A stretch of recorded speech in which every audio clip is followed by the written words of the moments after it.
Aerospace engineering introduce చేసినప్పుడు అండి మీకు అనిపించలేదా ఇది మోర్ ఎక్స్పెన్సివ్, మళ్ళీ అంతా ఇన్ఫ్రాస్ట్రక్చర్ ప్రొవైడ్ చేయాలి అని? చాలామంది అది సపరేట్గా ఒక ఇంజనీరింగ్ కాలేజ్ సపరేట్గా ఉండడం చూసాం చాలా ఇన్స్టిట్యూట్స్, కానీ ఇంత పెద్ద యూనివర్సిటీలో అది సపరేట్గా మళ్ళీ ఇంట్రడ్యూస్ చేసి అంత ఖర్చు పెట్టడం అనేది ఆ ప్లానింగ్ ఎలా వచ్చింది? యాక్చువల్లీ ఇది ఒక 10 years నుంచి బజ్ నడుస్తుంది మేడం, ఏరోస్పేస్ ఏరోనాటికల్ అని చెప్పేసి. ఓకే, టు ఎక్స్ట్రీమ్ లెవెల్ అది చాలా యూనివర్సిటీ సక్సెస్ఫుల్గా డెలివర్ చేయలేకపోయారు. అవును.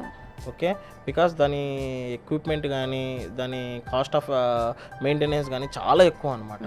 సో ఇది మేము లైక్ టేబుల్ పైన ఆన్ పేపర్ మేము తీసుకొచ్చేటప్పుడు మాకు అర్థమైంది, డెఫినెట్లీ చార్టెడ్ ఫ్లైట్స్ ఇవి తీసుకురావాలి, ఈ ఎక్విప్మెంట్ అనేది అరౌండ్ 20 అంతా మొత్తం కలిపి 20 crores సెటప్ అవుతుంది అని చెప్పేసి.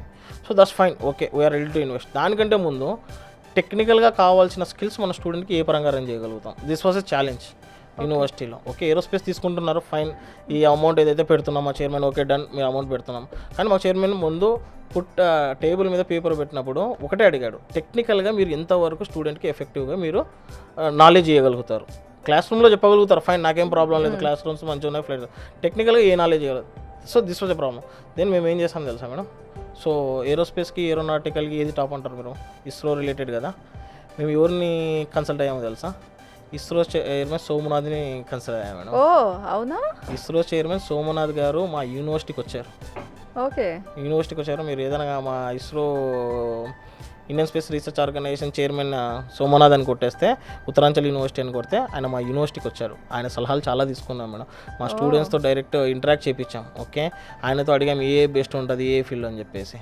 సో ఫస్ట్ మేము తనతో స్టార్ట్ చేసే ముందు ఇది మా ప్లాన్స్ ఉన్నప్పుడు తను కూడా okay fine good go on అని చెప్పేసి. వన్స్ తను యూనివర్సిటీకి వచ్చాక మేము ఫస్ట్ ఇయర్ అది ఇంట్రడ్యూస్ చేశాక ఆయన ఇన్వైట్ చేశాక ఆయన వచ్చి, ఇంత నాలెడ్జ్ అంటే ఇంత స్కిల్ఫుల్ ఎన్విరాన్మెంట్ అంటే ఒక ఫ్యాకల్టీ లెవెల్లో కానీ మేము చేసిన సెటప్ కానీ అంటే ఇన్స్ట్రుమెంటల్ సెటప్ కానీ తనకు చాలా ఇంప్రెసివ్ అయ్యాడు మేడం. ఓకే, సో యాక్చువల్లీ తను టైం వచ్చేసి యూనివర్సిటీలో 2 hours మేడం, తన అపాయింట్మెంట్ పరంగా యూనివర్సిటీకి వచ్చింది. ఓకే, బట్ ఆయన he later on spends 1 day madam.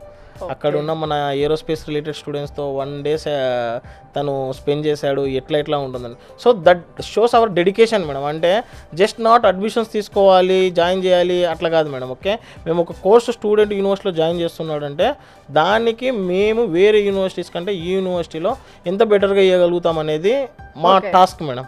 Okay, so ఆ ఏరియాలో టాప్ లో ఎవరున్నారో ఆ పర్సన్ ని తీసుకొచ్చి ఇన్పుట్స్ తీసుకుంటాం madam. Okay, that is better. ఇప్పుడు మా ఏరోస్పేస్ స్టూడెంట్ లాస్ట్ ఇయర్ వచ్చేసి ఒక 20-30 మెంబర్స్ స్టూడెంట్స్ తెలుగు స్టూడెంట్స్ ఉన్నారు. ఓన్ తెలుగు స్టూడెంట్స్ గురించి చెప్తాను. ఓకే, దాంట్లో 13-14 మెంబర్స్ ఆల్రెడీ మన ఎయిర్పోర్ట్ అథారిటీ ఆఫ్ ఇండియాలో ఫస్ట్ ఇయర్ అయిపోయాక ఇంటర్న్షిప్ చేస్తున్నారు. ఇప్పుడు ఇంటర్న్షిప్ చేస్తున్నారంటే వాళ్ళు ఆటోమేటిక్గా దానిపైన నాలెడ్జ్ అనేది గెయిన్ చేస్తున్నారని చెప్పేసి.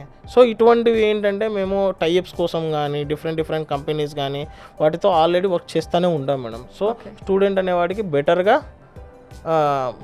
బెటర్గా డెలివరీ చేయొచ్చు, వర్క్ పరంగా కానీ తనకు ఇన్పుట్స్ పరంగా కానీ, లేకపోతే రేపు ఫర్దర్గా ప్లేస్మెంట్స్ కానీ. Not only with aerospace, mechanical కూడా చాలా మా దగ్గర ఉన్న ఎక్విప్మెంట్స్ మొత్తము జర్మనీ యూరోప్ రిలేటెడ్ మిషన్సే ఉంటాయి మేడం. ఎందుకంటే ఆ థర్మోడైనమిక్స్ రిలేటెడ్ కానీ ఆ హైడ్రాలిక్స్ కానీ ఆ ఇంజన్స్ కానీ చాలా హెవీ లెవెల్లో ఆపరేట్ చేయాల్సి వస్తుంది అనమాట. సో వాటికి మేము ఏంటంటే యూనివర్సిటీలోనే జర్మనీ ఆ యూరోప్ రిలేటెడ్ ప్రోడక్ట్స్ అన్నీ మొత్తం ఈ మెకానికల్ ఇంజనీరింగ్ కానీ సివిల్ ఇంజనీరింగ్ కానీ ఈ కావాల్సిన ఏవైతే ఉన్నాయో మిషనరీ మొత్తం యూనివర్సిటీలోనే మేము సెటప్ చేస్తాం madam. That really differs madam. అంటే వేరే యూనివర్సిటీకి మన యూనివర్సిటీకి ఉన్న డిఫరెన్స్ ఏంటంటే కొంచెం అక్కడ డిఫర్ అవుతుంది మేడం. ఓకే.